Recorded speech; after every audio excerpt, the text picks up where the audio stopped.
नमस्कार बच्चों। आज हम कक्षा 8 के पाठ विद्युत धारा का भाग 2 करने जा रहे हैं, जिसमें हम ये जानेंगे कि विद्युत वाहक बल क्या होता है, विभवांतर क्या है, प्रतिरोध की प्रतिरोध क्या है। इसके साथ साथ विद्युत परिपथ, उसके अवयवों के बारे में हम सीखेंगे और इसके साथ साथ हम जानेंगे कि एमीटर, वोल्टमीटर का कहाँ प्रयोग किया जाता है। और इसके अतिरिक्त हम ये भी जानेंगे कि घरेलू उपकरणों के प्रयोग में हमें क्या-क्या सावधानियां रखनी चाहिए। बच्चों, पिछले भाग में हमने ये जाना था कि आवेश क्या होते हैं और कितने प्रकार के होते हैं। जब किसी चालक को रगड़ा जाता है या घर्षण उत्पन्न किया जाता है तो उसमें आवेश उत्पन्न हो जाता है और आवेश उत्पन्न होने के कारण वह जो जैसे कि हल्के कागज के टुकड़े हो गए या पक्षियों के पर हो गए, उनको आकर्षित करने का गुण आ जाता है। और हमने ये भी जाना था कि आवेश 2 प्रकार के होते हैं, एक धन आवेश और एक ऋण आवेश। इसके साथ साथ हमने ये भी जाना था कि आवेश के प्रवाह की दर को ही विद्युत धारा कहते हैं। और विद्युत धारा के 2 स्रोत होते हैं, एक आपका सेल और दूसरा बैटरी। और इसके अतिरिक्त हमने ये भी जाना था बच्चों कि जो विद्युत धारा होती है वो 2 प्रकार की होती है। एक होती है आपकी दिष्ट धारा, जिसे हम डायरेक्ट करंट कहते हैं, और एक होती है प्रत्यावर्ती धारा, जिसे कि हम अल्टरनेट करंट कहते हैं। और जब 2 या 2 से अधिक सेलों को आपस में जोड़ा जाता है तो उसके संयोग से बैटरी बनती है। और इसके अतिरिक्त हमने ये भी जाना था कि जो 2 स्रोत हैं, एक सेल और एक जनरेटर या फिर जनित्र, उससे हमें विद्युत धारा की प्राप्ति होती है। और इसके साथ साथ विद्युत धारा, अगर किसी चालक में विद्युत धारा आसानी से प्रवाहित हो जाती है तो ऐसे चालक को हम विद्युत चालक कहते हैं। और जिसमें विद्युत धारा आसानी से प्रवाहित नहीं होती है, नहीं प्रवाहित हो पाती है, ऐसे पदार्थों को हम विद्युत रोधी पदार्थ कहते हैं। तो इन सब चीजों के बारे में हमने पिछले भाग में सीखा था। अब बच्चों, आगे हम इस भाग में जानेंगे कि विद्युत परिपथ क्या है। तो सबसे पहली बात बच्चों, कि विद्युत धारा के प्रवाहित होने के मार्ग को ही हम विद्युत परिपथ कहते हैं। क्या कहते हैं बच्चों? विद्युत परिपथ, यानी इलेक्ट्रिक सर्किट। तो इसमें क्या होता है बच्चों, जैसे कि आप इस चित्र में देख रहे हैं कि विद्युत धारा को प्रवाहित करने के लिए जो हम एक युक्ति का निर्माण करते हैं, जो एक हम रास्ता बनाते हैं, उसमें क्या क्या चीजें होती हैं। पहले तो आप ये भी समझिए कि विद्युत परिपथ के लिए एक सेल का होना आवश्यक है, इसके साथ साथ तार होनी चाहिए, और हम इसको जलाने के लिए जिसमें विद्युत का हम उपकरण जो है उसमें, जैसे इस वाले चित्र में हमने बल्ब लिया है, और साथ में इस परिपथ को चलाने के लिए या बंद करने के लिए हमने यहाँ पे जो पिन का इस्तेमाल किया है वो एक कुंजी या स्विच की तरह से है। तो विद्युत धारा के प्रवाहित होने के मार्ग को हमने विद्युत परिपथ कहा। तो आप इस चित्र में भी देख सकते हैं कि ये जो साइड में जो आप चित्र देख रहे हैं, ये एक विद्युत परिपथ का चित्र है, जिसमें ये बल्ब को दर्शाता है, ये जो है ये तार को दिखा रहा है, ये वाली युक्ति जो है, ये जो है दिख रही, ये तार है, और ये कुंजी है, और ये सेल को दर्शा रहा है। तो ये एक तरीके से आपका विद्युत परिपथ का चित्र है। और विद्युत परिपथ विभिन्न प्रकार के विद्युत उपकरणों एवं यंत्रों का एक बंद संयोजन है। इसमें विद्युत धारा प्रवाहित करके विद्युत ऊर्जा का उपयोग विभिन्न प्रकार के कार्यों को करने में किया जाता है। तो इस तरीके से बच्चों क्या होता है कि विद्युत परिपथ क्या होता है, विद्युत उपकरणों का एक बंद संयोजन है। जैसे कि आप मेरे पास ये पूरा विद्युत परिपथ का मैंने डायग्राम बनाया हुआ है, पूरा इसको अरेंजमेंट है। इसमें आप देखेंगे कि बच्चों ये एक सेल है, और ये सेल जो है ये तार से जुड़ा हुआ है, और ये बल्ब लगा हुआ है यहाँ पर। और इस बल्ब को मैंने एक जो कुंजी बना रखी है जिसमें 2 पिन्स लगी हैं। हम जानते हैं कि जो ये तार है, ये जो पिन दिख रही है, विद्युत चालक है, तो इसमें से विद्युत धारा का प्रवाह आसानी से हो सकता है। तो हम देखते हैं कि मैंने ये 2 पिन आपस में लगा रखी हैं, ताकि जब मुझे इस सर्किट को चलाना हो तो मैं इसको लगा दूं तो ये सर्किट बंद हो जाएगा, अगर मैं इसे हटा देती हूं तो ये खुला सर्किट हो जाएगा। तो इस तरीके से क्या है बच्चों की ये एक विद्युत परिपथ का चित्र है, कि हमने एक तरीके से विद्युत परिपथ बना रखा है, जिसमें कि एक सेल है, एक तार है, एक बल्ब है और एक कुंजी है। तो इसके माध्यम से हमने एक संयोजन बना रखा है। तो ये जो संयोजन आप देख रहे हैं बच्चों, ये विद्युत परिपथ का संयोजन है या विद्युत परिपथ आप देख सकते हैं, जिसमें कि आसानी से विद्युत धारा प्रवाहित होती है अगर ये बंद है। तो ये आप इसको पहले आप देखिए कि विद्युत परिपथ में हमें क्या क्या चीजें जरूरी होती हैं। सेल होना चाहिए, तार होना चाहिए, जो विद्युत का उपकरण होना चाहिए, चाहे वो बल्ब हो या मोटर हो, इसका हम उपयोग कर सकते हैं। साथ में हमने कुंजी बना रखी है 2 पिनों की सहायता से और इन्हें हमने जोड़ रखा है। और इनको जोड़ने का भी एक तरीका होता है कि तार को एक सिरे को धन आवेश की तरफ से और एक सिरे को एक तरफ पॉजिटिव जो पोल है उससे जोड़ते हैं और एक को नेगेटिव से जोड़ते हैं। ये नहीं कि एक ही से आप जोड़ देंगे, दोनों जो है आपके पॉजिटिव और नेगेटिव से जुड़े हुए होते हैं। आप मेरे हाथ में भी ये देख सकते हैं बच्चों कि ये जो ये मेरे हाथ में जो एक बैटरी मैंने ले रखी है, अगर मैं इसको ओपन करूं तो आप देखेंगे कि ये तार जो है ये इसके 2 सिरे हैं, एक धनात्मक है और एक ऋणात्मक है। और इस तार में भी 2 तार हैं, आप देख रहे हैं, एक धन सिरे से जुड़ा होता है और एक ऋणात्मक सिरे से जुड़ा होता है।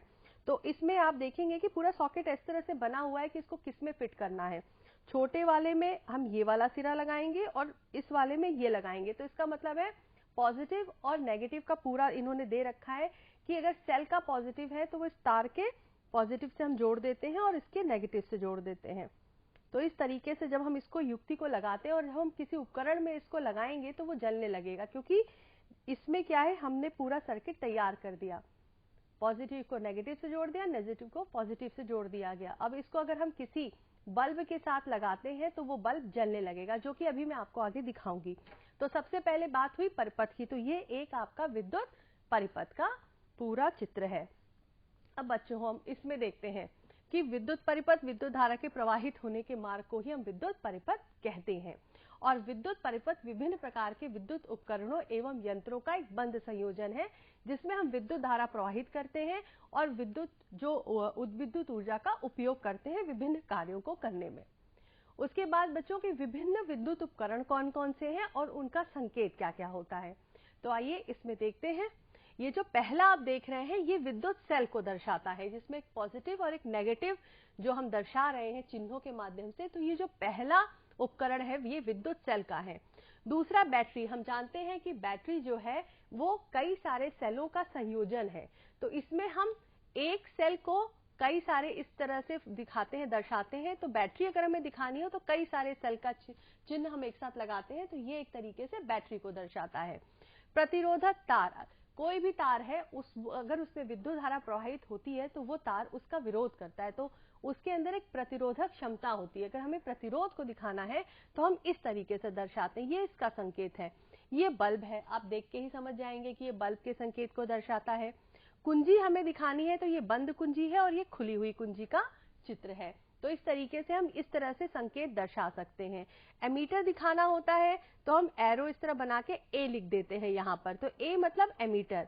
और वोल्ट मीटर दर्शाना हो तो इसी एरो के बगल में हम वी लिख देते हैं, तो ये वोल्ट मीटर का चित्र है। धारा नियंत्रक को दर्शाने के लिए हम इस तरीके से जिगजैग लाइन बना के ऊपर एरो दिखाते हैं, तो ये आपका धारा नियंत्रक का संकेत है। तो ये तो हो गए विद्युत उपकरण जो हम यूज करते हैं विद्युत परिपथ में, और ये उनका संकेत है जो हम चित्रों में दर्शाते हैं, जिससे कि चित्र में हम इतना ज्यादा लिख तो नहीं सकते, लेकिन इन संकेतों के माध्यम से हम विद्युत परिपथ को आसानी से दर्शा सकते हैं। तो बच्चों इसे आप जरूर अच्छे से याद कर लीजिएगा कि किसका क्या संकेत है। उसके बाद बच्चों परिपथ 2 प्रकार का होता है, एक होता है बंद परिपथ और दूसरा होता है खुला परिपथ। अब ये जानने की जरूरत है कि बंद परिपथ और खुला परिपथ क्या है।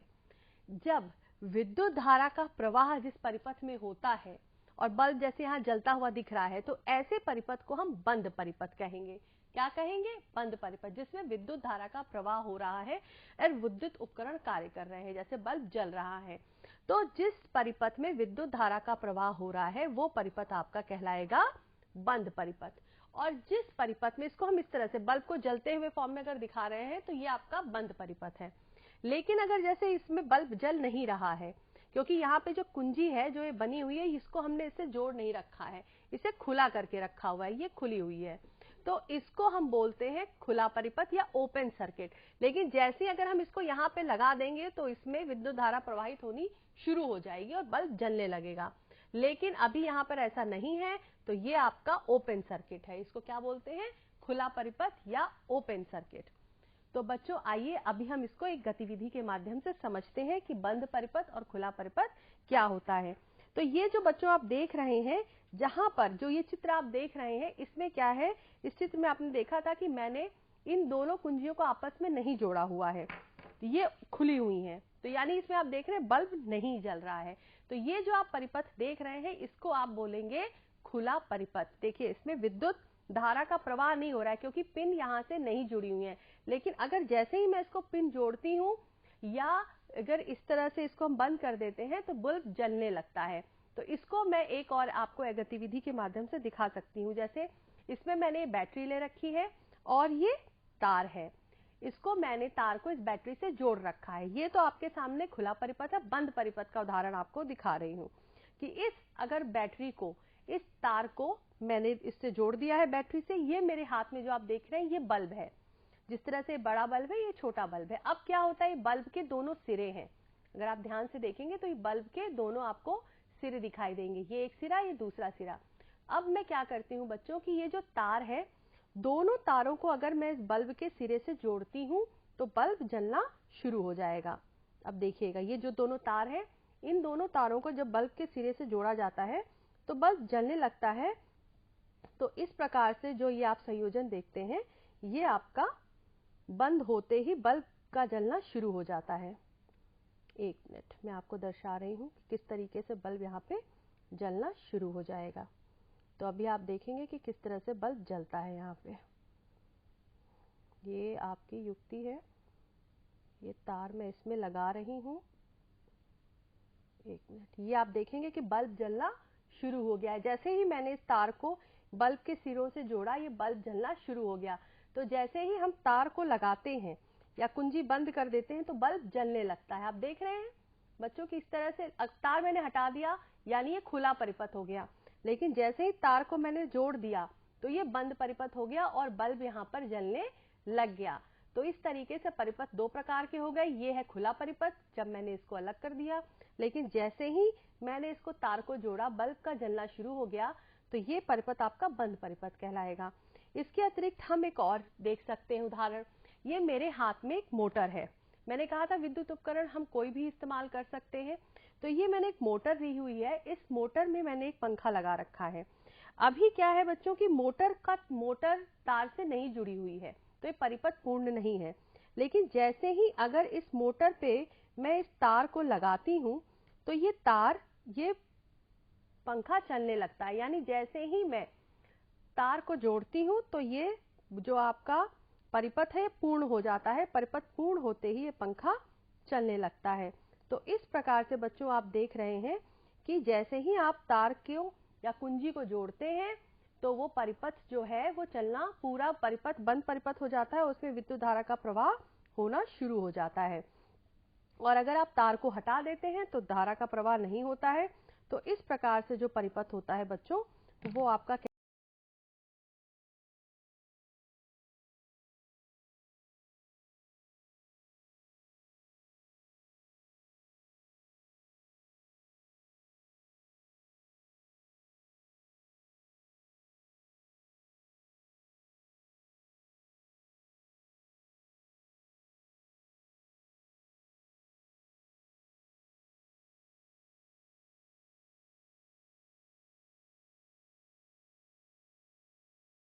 हमारे पास ये तार होना चाहिए जिसमें हम एक धनात्मक सिरे से जुड़ा हो, एक ऋणात्मक सिरे से जुड़ा हुआ हो।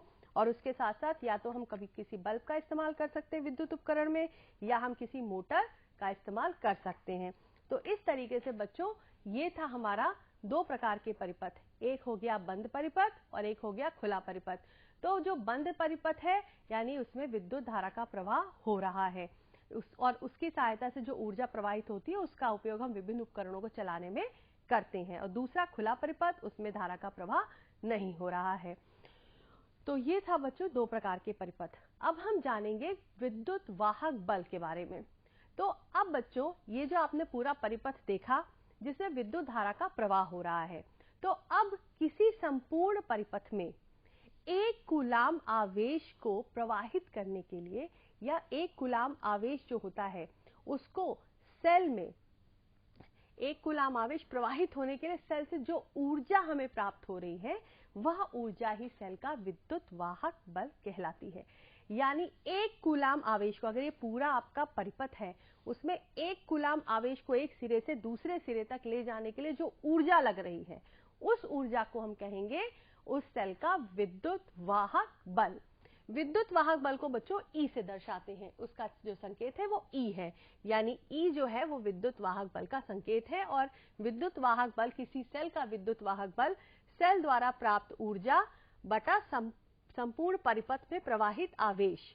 यानी विद्युत वाहक बल अगर हमें निकालना है तो हमें पता होना चाहिए कि सेल में कितनी ऊर्जा हमें सेल से प्राप्त हो रही है, उसको भाग कर देंगे जो आवेश है उससे। तो इसका मात्रक हो गया, क्योंकि सेल ऊर्जा का मात्रक जूल होता है और आवेश का मात्रक कूलाम होता है, तो विद्युत वाहक बल का मात्रक हो गया जूल प्रति कूलाम, या इसे हम वोल्ट भी कहते हैं। तो विद्युत वाहक बल संपूर्ण परिपथ में 1 कूलाम आवेश प्रवाहित करने के लिए सेल से जो ऊर्जा प्राप्त होती है उसे हम विद्युत वाहक बल कहते हैं, यानी इलेक्ट्रोमोटिव फोर्स कहते हैं। इसे ई से दर्शाया जाता है और इसका मात्रक जूल प्रति कूलाम या वोल्ट होता है। ये तो बात हो गई विद्युत वाहक बल की। अब हम चलते हैं विभवांतर, जिसे कि हम पोटेंशियल डिफरेंस कहते हैं। अब बच्चों जैसे ये परिपथ है, तो अगर सामान्य भाषा में मैं बताऊं आपको तो विभवांतर क्या होता है कि एक इलेक्ट्रॉन आवेश, यानी एक इलेक्ट्रॉन की बात कर रहे हैं, उसको जो हम धक्का देते हैं, या आप ये समझिए किसी एक इलेक्ट्रॉन या जो आवेश है उसे परिपथ में एक सिरे से दूसरे सिरे तक ले जाने के लिए, यानी कि जो हम धक्का लगा रहे हैं, जो आप उसमें धक्का लगाने में आपको ऊर्जा की जरूरत पड़ती है। किसी चीज को अगर आप धक्का लगाएंगे तो आपको एनर्जी चाहिए, तो वो जो धक्का है, जो एनर्जी हम लगा रहे हैं एक इलेक्ट्रॉन को एक सिरे से दूसरे सिरे तक ले जाने में, वही आपका विभवांतर है। यानी जो इलेक्ट्रॉन को आगे बढ़ाने के लिए, एक इलेक्ट्रॉन को आगे पुश करने के लिए जो आप फोर्स या जो बल लगा रहे हैं, जो ऊर्जा इस्तेमाल हो रही है उसमें, वही विभवांतर या उसी को हम पोटेंशियल डिफरेंस कहते हैं। और इसकी परिभाषा होगी, एकांक आवेश को चालक के एक सिरे से दूसरे सिरे तक प्रवाहित होने में जो ऊर्जा लग रही है, वही चालक के सिरों का विभवांतर या पोटेंशियल डिफरेंस कहलाता है। इसको दूसरे शब्दों में कह सकते हैं कि एक इलेक्ट्रॉन को एक सिरे से दूसरे सिरे तक ले जाने में जितनी ऊर्जा लग रही है, वह ऊर्जा ही सिरों का विभवांतर कहलाती है, चालक के सिरों का विभवांतर कहलाती है। तो एकांक आवेश को चालक के एक सिरे से दूसरे सिरे तक प्रवाहित होने में वह ऊर्जा चालक के सिरों का विभवांतर कहलाती है। विभवांतर है, पोटेंशियल डिफरेंस है, इसको V से दर्शाते हैं। इसका जो आपका प्रतीक है वो V है, और चूंकि इसमें भी जो सूत्र है लगभग इसका बराबर ही होता है कि विभवांतर वह ऊर्जा बटे प्रवाहित आवेश। ऊर्जा को आप जूल में नापते हैं और आवेश को कूलाम में, तो इसका जो मात्रक है वो भी जूल प्रति कूलाम या वोल्ट होता है। तो विभवांतर और इलेक्ट्रोमोटिव फोर्स में ये डिफरेंस है कि उसमें 1 कूलाम आवेश को पूरे सिरे तक ले जाने में जो सेल द्वारा ऊर्जा प्राप्त होती है वो आपका इलेक्ट्रोमोटिव फोर्स है, और विभवांतर क्या है, एक एकांक आवेश की बात करें, यानी एक इलेक्ट्रॉन की अगर मैं बात कर रही हूं, तो एक चालक एक सिरे से दूसरे सिरे तक ले जाने में जितनी ऊर्जा व्यय होती है वही चालक के सिरों का विभवांतर कहलाती है। और इसे V से दर्शाते हैं। इसका सूत्र है V बराबर W बटा Q, या इसी को आप जूल प्रति कूलाम या वोल्ट कहते हैं। तो ये तो हो गया बच्चों विभवांतर। अब एक बात बताइए कि अगर किसी चालक में से विद्युत धारा प्रवाहित हो रही है, तो चालक भी तो उस पर कुछ ना कुछ अपना प्रतिरोध लगाएगा। तो प्रतिरोध से तात्पर्य है रोकने से, कि चालक, कोई भी चालक है वो आसानी से कैसे धारा को प्रवाहित होने देगा। इसको आप उदाहरण की तरह इस तरह समझ सकते हैं कि आप किसी को भी अपने घर में तो आने नहीं देंगे, है ना, आप उसे रोकेंगे। कोई भी ऐसे अजनबी आए तो आप आने नहीं देंगे, आप उसे रोकने का प्रयास करेंगे। उसी तरीके से हर चालक जो विद्युत धारा का प्रवाह है उसके अगेंस्ट भी कुछ कार्य करता है, उसको रोकने की भी कोशिश करता है। तो वो जो रुकावट जो डालता है वही उस चालक का प्रतिरोध कहलाती है। जाहिर सी बात है, कोई चालक आसानी से क्यों विद्युत धारा को प्रवाहित होने देगा, वो उसके मार्ग में कोई भी चालक रुकावट डालेगा, और यही रुकावट जो है वो उस चालक का प्रतिरोध कहलाती है। तो किसी चालक में विद्युत धारा प्रवाहित होती है तब चालक उसके प्रवाह में रुकावट डालता है। तो चालक का वह गुण जिसके कारण उसमें प्रवाहित होने वाले आवेश के प्रवाह में अवरोध उत्पन्न होता है, वही चालक का प्रतिरोध या इसे आर से हम निरूपित कहते हैं कहलाता है। और इसका मात्रक ओम होता है। प्रतिरोध को हम आर से दर्शाते हैं। किससे दर्शाते हैं बच्चों? आर से। तो आर बराबर होता है विभवांतर बटे विद्युत धारा। आर बराबर वी अपॉन आई। आर को हम दर्शाएंगे वी अपॉन आई से, जहां पे वी विभवांतर है, विद्युत धारा को आई से दर्शाते हैं। तो प्रतिरोध बराबर विभवांतर बटे विद्युत धारा। R is equal to V upon I, यही सूत्र है। अगर हमें किसी चालक का प्रतिरोध निकालना होता है तो हम विभवांतर को विद्युत धारा से भाग कर देते हैं, तो हमें चालक के प्रतिरोध की प्राप्ति हो जाती है। अब बच्चों क्या है, विद्युत धारा के प्रभाव के बारे में हम जानेंगे कि जब किसी चालक में कोई विद्युत धारा प्रवाहित होती है तो वह उस पर क्या प्रभाव डालती है। विद्युत धारा के 3 प्रभाव देखे गए हैं। पहला प्रभाव ऊष्मीय प्रभाव है, दूसरा चुंबकीय प्रभाव है और तीसरा रासायनिक प्रभाव है। तो आइए हम समझते हैं एक एक करके। तो सबसे पहले हम बात करते हैं ऊष्मीय प्रभाव की। बच्चों आपने घरों में अक्सर देखा होगा, जब सर्दियां आती हैं तो हम हीटर का प्रयोग करते हैं। तो हीटर में आप क्या देखते हैं, एक चालक लगा होता है, उसके ऊपर तार लिपटे हुए होते हैं और उसमें जब विद्युत धारा प्रवाहित होती है तो वो तार जो चालक को गर्म कर देता है। तो वो गर्मी हम सेकने में प्रयोग करते हैं, यानी ऊष्मा का प्रयोग, यानी ऊष्मा हम ले रहे हैं। तो जब भी किसी विद्युत धारा के प्रवाह से किसी चालक में ऊष्मा उत्पन्न होने की घटना को ही हम विद्युत धारा का ऊष्मीय प्रभाव कहते हैं। इस प्रभाव का उपयोग हम अनेक उपकरणों में करते हैं। आपने घरों में देखा होगा, विद्युत प्रेस इसका उदाहरण है, बल्ब इसका उदाहरण है, विद्युत हीटर है, विद्युत केतली है। ये सारे के सारे क्या हैं? ये सब विद्युत धारा के ऊष्मीय प्रभाव के कारण ही इन उपकरणों का हम प्रयोग कर पाते हैं। तो ये सारे उपकरण जो है वो विद्युत धारा के ऊष्मीय प्रभाव को दर्शाते हैं। उसके बाद बच्चों आता है विद्युत बल्ब। ये विद्युत धारा के ऊष्मीय प्रभाव पर ही निर्भर करता है। तो आप देखेंगे बल्ब का ये जो चित्र है, इसमें आप देखेंगे कि बल्ब में ये एक अंदर एक तंतु लगा होता है, फिलामेंट लगा होता है, और इसी को हम जब गर्म करते हैं तो ये जो ऊष्मा है ये पूरा का पूरा बल्ब जलने लगता है। तो ये जो है विद्युत धारा के ऊष्मीय प्रभाव का उपयोग हम विद्युत बल्ब द्वारा प्रकाश उत्पन्न करने में भी करते हैं। सामान्य बल्ब में टंगस्टन का पतला तार लगा होता है जिसे हम तंतु या फिलामेंट कहते हैं। और बल्ब में ये जो इसके अंदर जो होती है, हम अक्रिय गैसें भर देते हैं। अब अक्रिय गैसें कौन कौन सी हम इसमें भर सकते हैं? या तो ऑर्गन है या नाइट्रोजन गैस हम इसमें भर देते हैं। और बल्ब के तंतु का गलनांक बहुत अधिक होने के कारण वह पिघलता भी नहीं है। तो जब इसमें विद्युत धारा प्रवाहित की जाती है तो ये जो तंतु है ये गर्म हो जाता है और ये जलने लगता है, और इस तरह से हम विद्युत धारा प्राप्त कर लेते हैं। अब आता है चुंबकीय प्रभाव। तो बच्चों जब किसी चालक में विद्युत धारा प्रवाहित की जाती है तब चालक के चारों ओर चुंबकीय क्षेत्र बन जाता है, और इस घटना को ही हम विद्युत धारा का चुंबकीय प्रभाव कहते हैं। अब इसका उपयोग कहाँ करते हैं? आपके घरों में जो डोरबेल लगी होती है वो विद्युत धारा के इसी चुंबकीय प्रभाव पर ही निर्मित की जाती है। तो यह उसका उदाहरण है। इसके अतिरिक्त अमीटर, वोल्ट मीटर की कार्यप्रणाली भी विद्युत धारा के चुंबकीय प्रभाव पर ही आधारित होती है। आइए हम इसको इससे विद्युत बल्ब की इससे समझते हैं कि चुंबकीय प्रभाव कैसा होता है। सबसे पहले तो विद्युत धारा के चुंबकीय प्रभाव के बारे में बताने वाले जो वैज्ञानिक थे उनका नाम था हैंस क्रिस्टियन ऑर्स्टेड। तो हैंस क्रिस्टियन ऑर्स्टेड जो थे, उन्होंने विद्युत धारा के चुंबकीय प्रभाव के बारे में सबसे पहले बताया। उसमें उन्होंने बताया कि उन्होंने एक चालक लिया, एक चालक के चारों ओर उन्होंने कुंडली नुमा एक तार को लपेट दिया, और जब उन्होंने आप इस चित्र में देख सकते हैं कि जैसे ही विद्युत धारा प्रवाहित की जाती है, इस चालक को इन्होंने एक धातु के टंगस्टन आर्मेचर से जोड़ा हुआ है, और जब इसमें विद्युत धारा प्रवाहित होती है तो इसमें इस चालक के सिरों पर आप देख रहे हैं ये चुंबकीय प्रभाव स्थापित हो जा रहा है। और ये चूंकि लोहे का, ये जो आप आर्मेचर देख रहे हैं ये लोहे का है, तो जैसे ही इसमें जैसे नीली लाइन जैसे आ रही है चुंबकीय क्षेत्र को दर्शा रही हैं, तो जैसे ही चुंबक का गुण आता है तो ये लोहे को अपने ओर आकर्षित करता है। जैसे लोहे को आकर्षित करता है ये घंटी बजने लग जाती है। तो इस तरीके से जब किसी चालक में जिसके चारों कुंडली नुमा तार लपटा हुआ है उसमें विद्युत धारा प्रवाहित करते हैं तो उसके चारों एक चुंबकीय क्षेत्र स्थापित हो जाता है। वो चुंबक लोहे को अपनी ओर आकर्षित करता है, तो ये आर्मेचर आकर्षित होता है और ये घंटी पर जाके लगता है, इस तरह से घंटी बजनी शुरू हो जाती है। तो ये विद्युत बल्ब जो है ये विद्युत धारा के चुंबकीय प्रभाव को दर्शाता है। उसके बाद बच्चों है रासायनिक प्रभाव। जैसे कुछ द्रव होते हैं, जैसे नमक का घोल, अम्ल, क्षार का जलीय विलयन में अगर हम विद्युत धारा प्रवाहित करते हैं तो वो विघटित हो जाते हैं, टूट जाते हैं, उनमें रासायनिक क्रिया होने लग जाती है। इस घटना को हम विद्युत धारा का रासायनिक प्रभाव कहते हैं। अब इसका उपयोग कहाँ होता है बच्चों? ज्यादातर हम इसका उपयोग विद्युत लेपन में करते हैं, यानी इलेक्ट्रोप्लेटिंग में करते हैं, धातुओं के निष्कर्षण में करते हैं और शोधन में करते हैं। तो विद्युत धारा का उपयोग हम किसी विद्युत इलेक्ट्रोप्लेटिंग में करते हैं, धातुओं के निष्कर्षण में करते हैं, शोधन में करते हैं। तो ये सारा इसका उपयोग है और इसके प्रभाव से विद्युत ऊर्जा का रूपांतरण रासायनिक ऊर्जा में किया जाता है।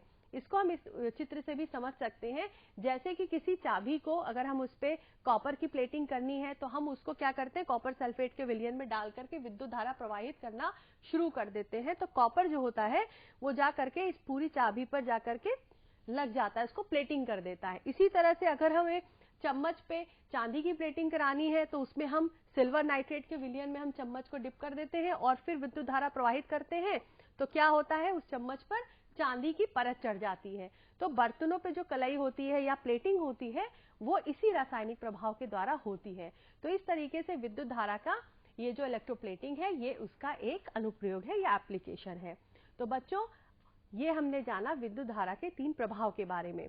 अब हम घरेलू विद्युत उपकरणों के प्रयोग में क्या क्या सावधानियां हमें रखनी चाहिए। पहला, विद्युत धारा के खुले तार को नहीं छूना चाहिए, भीगे हाथ से स्विच को नहीं छूना चाहिए, घरों में अच्छे विद्युत रोधी लेप वाले संयोजन तार लगाने चाहिए, विद्युत उपकरण मानक स्तर के प्रयोग में ही लाए जाएं, घरों में वायरिंग कराते समय उदासीन तार का संबंध पृथ्वी से अवश्य किया जाए, विद्युत कार्य करते समय रबर के दास्ताने पहने जाएं, विद्युत परिपथ में सुरक्षा के दृष्टिकोण से सुरक्षा फ्यूज का प्रयोग अवश्य किया जाए और साथ ही खतरा होने पर सबसे पहले मेंस का स्विच बंद कर देना चाहिए। तो बच्चों घरों में जब भी आप कोई विद्युत उपकरण का प्रयोग कर रहे हैं तो आपको ये सारी सावधानियां जरूर रखनी चाहिए और इस पर ध्यान देना चाहिए। इसके अतिरिक्त बच्चों हम अपने घरों में जो उपकरण हैं उनको खराब होने से बचाने के लिए भी एक युक्ति का प्रयोग करते हैं, जिससे कि हम एक उपकरण जो हम प्रयोग करते हैं उसको हम फ्यूज कहते हैं।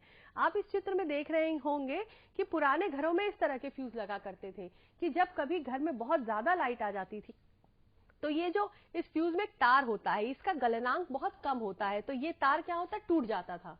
इससे क्या होता था कि जो परिपथ है वो बीच में से ब्रेक हो गया। तो इस फ्यूज की वजह से बाकी जो घर के जो बिजली पंखा जो है वो जो बल्ब है पंखा है वो सब जलने से बच जाते थे। आजकल घरों में बच्चों हम प्रयोग करते हैं एमसीबी का। एमसीबी एक फ्यूज ही है, इसका फुल फॉर्म है मिनिएचर सर्किट ब्रेकर। अब ये जो आप सामने एमसीबी का चित्र देख रहे हैं इसका प्रयोग हम घर में करते हैं, जिससे कि हम अपने घरेलू उपकरणों को अगर बहुत ज्यादा धारा आ रही है तो ये क्या होता है, एमसीबी गिर जाती है जिससे कि सर्किट ब्रेक हो जाता है और फिर हमारे जो घरेलू जो घर में लगे हुए उपकरण है वो खराब होने से बच जाते हैं। तो उपकरणों को खराब होने से बचाने के लिए प्रत्येक विद्युत परिपथ में कम गलनांक वाले मिश्र धातु के तार के टुकड़े का प्रयोग किया जाता है। यह तार का टुकड़ा एक विद्युत रोधी आधार के कट आउट में लगाया जाता है और इस छोटे तार को हम फ्यूज कहते हैं। और ये जो फ्यूज होता है ये मेंस जो आपके घर में एक मेंस का बॉक्स होता है उसमें श्रेणी क्रम में लगाया जाता है, जिससे कि आपके उपकरणों को घर के जो बाकी उपकरण है उनको जलने से बचाया जा सके। कि कभी ज्यादा बिजली आ गई तो ये फ्यूज जो होता है एमसीबी नीचे गिर जाती है, जिससे कि जो बाकी घर में जो बिजली जाना बंद हो जाती है, जिससे कि उपकरण जो है उन तक बहुत ज्यादा मात्रा में बिजली नहीं पहुंचती, जिससे कि वो जलने से बच जाते हैं। इसलिए एमसीबी का प्रयोग किया जाता है। तो बच्चों इसके अतिरिक्त अमीटर भी एक उपकरण है। विद्युत परिपथ में विद्युत धारा का मापन अगर हमें करना है तो वो हम अमीटर द्वारा करते हैं। इसे श्रेणी क्रम में जोड़ा जाता है। अमीटर का प्रतिरोध 0 होता है और अमीटर का जो संकेत है वो आप इस तरीके से देख सकते हैं, ए से दर्शाया जाता है। इसी तरीके से वोल्ट मीटर क्या होता है, अगर हमें विभवांतर ज्ञात करना हो किसी चालक का तो हम वोल्ट मीटर का प्रयोग करते हैं। परिपथ में जिन 2 बिंदुओं का विभवांतर ज्ञात करना होता है वहां पर हम इस वोल्ट मीटर को श्रेणी क्रम में लगा देते हैं। वोल्ट मीटर का प्रतिरोध बहुत अधिक होता है और आदर्श वोल्ट मीटर हो तो इसका प्रतिरोध अनंत होता है और वोल्ट मीटर को हम V से दर्शाते हैं। अगर हमें इसको उसमें लगाना है परिपथ में तो हम V से दर्शाएंगे। तो बच्चों आज हमने क्या सीखा, विद्युत धारा के प्रवाहित होने के मार्ग को हम विद्युत परिपथ कहा जाता है। संपूर्ण परिपथ में एक कूलाम आवेश प्रवाहित होने के लिए एक सेल से जो ऊर्जा प्राप्त होती है उसे हम सेल का विद्युत वाहक बल कहते हैं। इसी तरह से विभवांतर एकांक आवेश को चालक के एक सिरे से दूसरे सिरे तक प्रवाहित होने में व्यय ऊर्जा को हम चालक का विभवांतर कहते हैं। इसका मात्रक वोल्ट होता है। और चालक का वह गुण जिसके कारण उसमें प्रवाहित होने वाले आवेश के प्रवाह में अवरोध उत्पन्न होता है वो चालक का प्रतिरोध कहलाता है। और इसके साथ साथ हमने जाना विद्युत धारा के 3 प्रभाव के बारे में, ऊष्मीय प्रभाव, चुंबकीय प्रभाव और रासायनिक प्रभाव। तो बच्चों अब आप अपनी पुस्तक पुस्तिका में जो आज आपने सीखा है उसको करेंगे। तो ये आपका आकलन है जिसमें आपको रिक्त स्थानों की पूर्ति करनी है कि विद्युत वाहक बल का मात्रक क्या होता है, किसी चालक में धारा प्रवाहित होने पर उसके ताप का बढ़ना धारा का क्या कहलाता है। इसी तरीके से आप ये सारे रिक्त स्थान अपनी कॉपी में करेंगे, इसका उत्तर लिखेंगे। और बच्चों आज का गृह कार्य है कि आप एक चार्ट पेपर पर विद्युत परिपथ में प्रयोग होने वाले उपकरणों का नामांकन प्रतीकात्मक संकेत बनाएंगे और अपने आसपास में जो भी उपकरण हैं उनकी सूची बनाएंगे जिसमें विद्युत धारा के ऊष्मीय प्रभाव का उपयोग किया जाता है। तो इसके साथ ही बच्चों आज का प्रकरण यही समाप्त होता है। आप अपना ख्याल रखिएगा।